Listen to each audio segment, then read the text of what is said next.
Well, I bet you can't guess where I am. I'm on the Aire Calder Canal.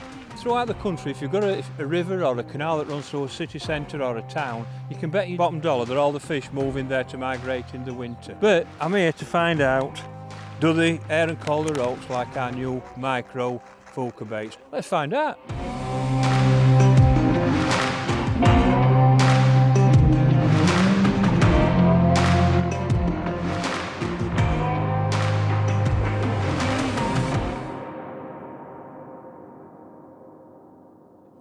We're very lucky where I come from because we've got the Stainforth and Keighley Canal, we've got the New Junction Canal and we've got the Aire Calder. I don't know how many miles of canal there is. It's unbelievable really how much fishing there is. But the thing about this canal is, one, it's wider than most canals. It's not your normal typical 12, 13 metre little canal. But the one thing that gets people on all this canal system that we have in our area is it moves. It'll move that way, then it'll move that way as they open the gates and everything like that. And it always defeats people that they don't know what to do when it moves. So what you've got to do, you've got to have 2 or 3 rigs set up. One for when it's stood, which is usually a light one, a 4x16s or a 4x18s, a gram if it's just pulling, and a 1.5 gram if it tows away. And that usually covers most of your fishing on this canal. And sometimes it's better when it moves, and sometimes it's better when it's stood. You just got to work that out while you're fishing. And one of the things I've always found out when I'm roach fishing on these canals is find 8 foot of water. Set your float at 8 foot, plumb up, and whenever you find it, that's usually the best depth for roach. So the first thing I've done, I've looked for the 8 foot of water. I've plumbed up and I've got it to 8 foot. On this canal you have to feed some kind of ground bait for the roach to come in. You want a ground bait that's basically hemp. A lot of hemp in. The fish will respond to hemp, so it wants to be a hempy type ground bait. So this is a hempy type ground bait that I've mixed. And all I'm going to do is I'm going to put a little mixture of 2-in-1 micros in, mainly black, 50% black, and then a mixture of the other ones as well, just in case they want a different one. You never know, you might get some skimmers moving and they might want a different colour one. But the first thing I'm going to do, I'm going to create a little base. So all I'm going to do, I'm going to get a couple of small tennis ball sizes of ground bait, and I'm going to mix it so it's nice and round like that. Then I'm going to put it in the cup, and I'm going to pick a spot that I'm going to aim to and feed to. I'm going to take my time and I'm going to put 3 or 4 of these in. Now this is really important, this where you feed, because where you feed, when the fish are feeding, and if they like your ground bait, they'll be smack on top of it. If they're away, if you're catching away from the ground bait, it usually tells you ground bait's not right. So it's all a case of trying through the session. And the only thing you've got to do different during the day is to work out, do they want the loose feed on the top or do they want a little ball of ground bait? I've fed my spot now. You might think, oh, you've cupped that in, why haven't you thrown it in? I've cupped it in because I just want it to be around my float. I want it in a little area. If I throw it in and I get one out, sometimes it's not quite right. I want it smack exactly where my float's going to be. Nice and accurate, exactly where I'm going to be fishing. That's set it off now. All I've got to do now is decide when I'm going to feed again, whether I'm going to feed a little ball of ground bait or loose feed. But the fish will tell me what I'm going to do.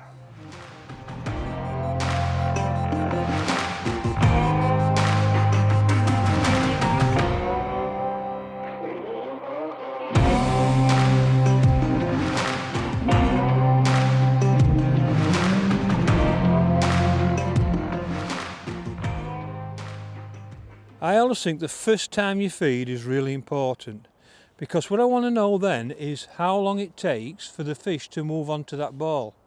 Because the next time you feed, it'll be the same time, and the next time you feed, it'll probably be the same length of time. But the first one is really important. So the first time you ever feed, make sure that you don't pour a cup of tea out or anything like that, because you pick your rod up and you continue to fish. And the moment you get a bite, try and take that length of time into consideration. What you've got to remember is, when you've put your ground bait in, you've put it in a spot and you want to be fishing on that spot. So to get on that spot, first of all you pick a marker on the far bank that you've actually put your cup to, tipped it over and fed in that little area.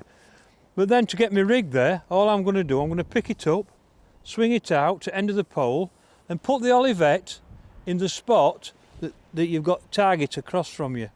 So you know that that length is in the ground bait. Then what I do, I just hold the float,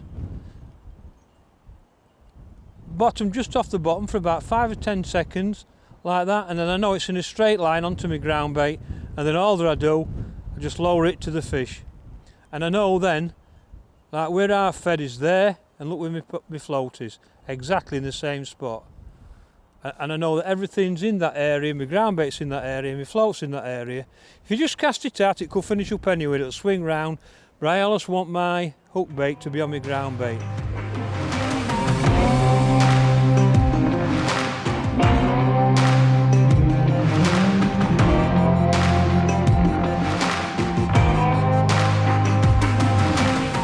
So what baits are we using? Well, I'm using the 2-in-1 micros.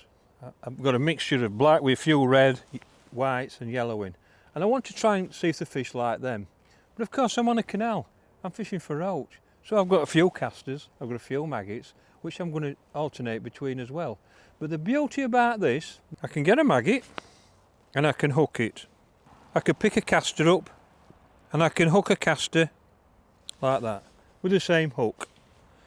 And this is the beauty about the 2-in-1 bait, is I can pick one up and I haven't moved the hook out of my hand, and I can hook it. That's what makes it special. So you can try it without changing your hook. You don't have to put a band on or anything like that. So you can have a little mixture here of your 2-in-1, your casters and your maggot. Find out what the fish want. Sometimes it's 2-in-1 bait, sometimes it's maggots, sometimes it's casters. It's up to you as an angler to find out what's best. I reckon the fish will love them.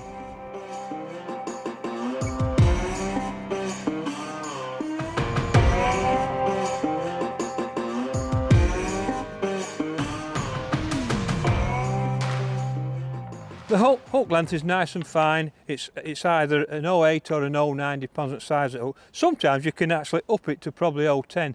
But to be honest with you, you don't need to go above that because it's nice and light, nice and fine, and it makes the bait drop through nice and smooth.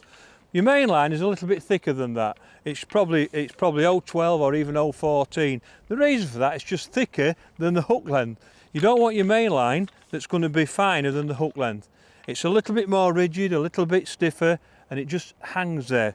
Makes a nice balance so it drops through the water. Then I've got my bulk, which will be, because the size of the float, an Olivet with 2 or 3 shot just there. Now then, you might be wondering what an Olivet is. All Olivet is a weight, is a lump of weight, and it's to save you putting lots and lots of shot on your line.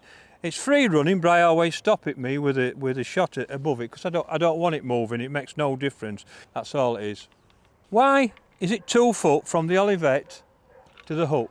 Well, it's quite simple. I'm not fishing for fish that are going to be feeding on the bottom. Roach and perch come in and they take the bait and they move off, and they're moving all the time. So I want it to drop through the bottom 2 foot like that, because that's how the roach and perch feed. So get it down quick to 2 foot off the bottom, and then the dropper then drops like that, and hopefully the fish will come in and intercept it. So that's why you have 3 droppers in the last 2 foot, just so it drops through the water. And then I've got a 6 to 8 inch hook length with an 18 or a 20, the harder that it is. That way it's a bit more relaxed. It's not like a commercial where you're above it and you're lifting and dropping everything. It's a bit of line and it's more relaxed, and you sort of more or less let the float go under, strike into the fish.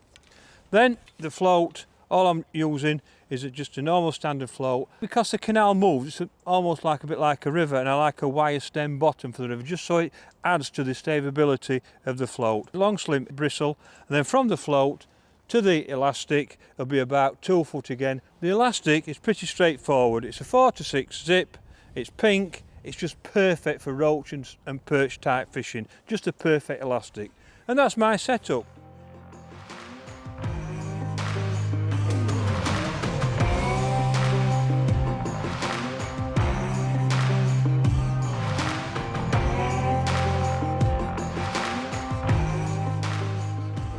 One of the big things that people ask me all the time is, when I'm fishing, when do I feed? When do I top up with my ground bait? Well, the easiest answer to that is when you stop catching.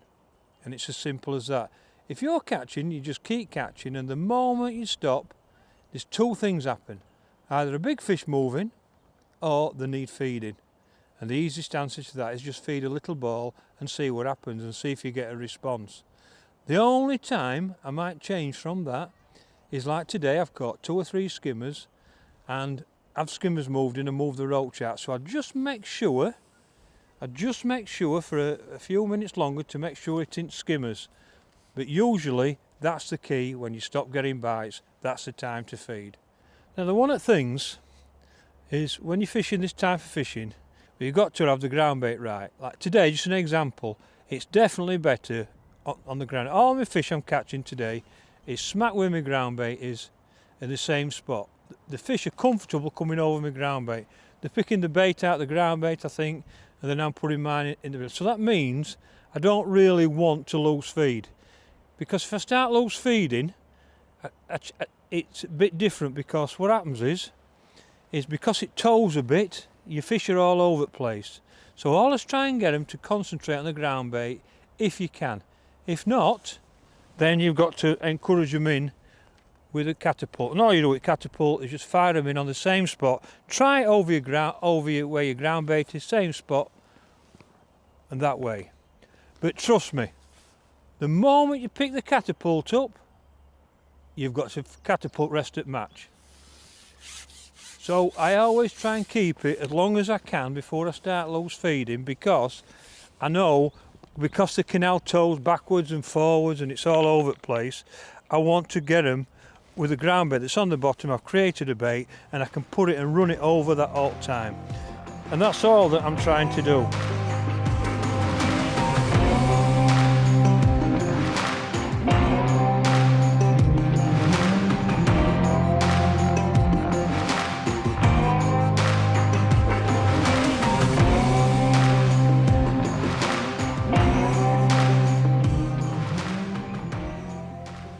Right,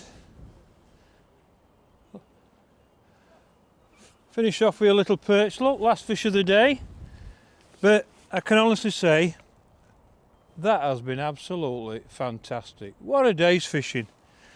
I've had a bite to cast, I've had plenty of fish, and it's the first time I've been here on the Aire Calder in Knottingley, and I can honestly say it's absolutely fantastic.